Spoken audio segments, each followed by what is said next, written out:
Welcome back, everyone. This month is National Disability Employment Awareness Month, and there are discussions online about why cashiers can't sit on the job here in the U.S., but they do in other countries. Yeah, this often prevents and discourages people with disabilities from applying.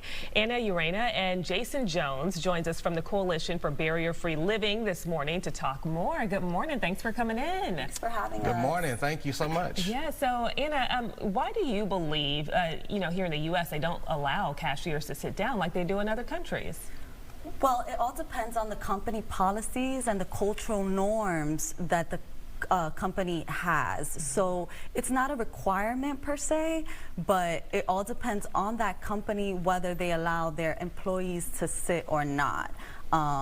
Companies vary in policies, so there's always that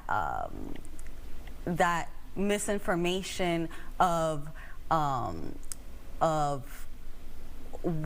a person being able to be reasonably accommodated for, which is what the ADA does. It protects, with reasonable accommodations, people with disabilities who want to get in the workforce. But are you seeing that those reasonable accommodations aren't being put into place? Because that certainly seems reasonable to be able to sit down. Oh, absolutely. It really does, but some employers, like I said, depending on company policies, disregard that because they want the employee to seem more attentive or to seem more assertive by standing up.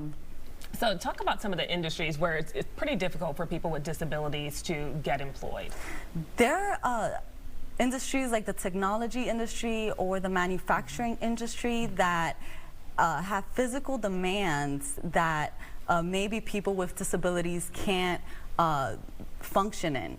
But there's various amounts of companies and there's various success stories of people with disabilities excelling in companies where they haven't before. And that's what we like to hear, right? Yes. That's where we want this to move for all companies. Absolutely. Jason, let's bring you into this conversation. What has your experience been like in the workplace? Well, my experience in the workplace has been a pretty positive one because, for one, you know, when Anna mentioned about the ADA, it also talks about the importance of advocacy, and that's what the CBFL stands for. Our mission is tagged into that, where we understand that people with disabilities have the right to make choices, the right to take risks, as well as the right to fail and the right to succeed. So the biggest thing is for people with disabilities to first advocate for yourself in knowing what accommodations you need, because that's one of the biggest things that has helped me in the workplace, because we understand also that no one knows your disability better than you. Good point. Yeah, and so how are you all hoping to help the workplace, be more accessible? Well, one of the things that we are doing is constantly pushing forth to make sure that, first of all, the work environment is inclusive.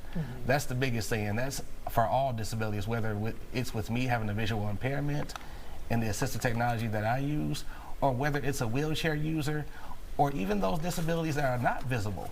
Because it has to be inclusive, and it has to be in a place where people can thrive and flourish and not feel like they have to be left out because of their disability. No. And that's one of the biggest things that we're doing. Well, I'm thankful that you're talking about it, because you never know when a conversation like this could make a huge difference, and employers will say, wait a second, I need to know more. Thank you both for coming in so very much. Very helpful information. No problem. Thank you. Thank you.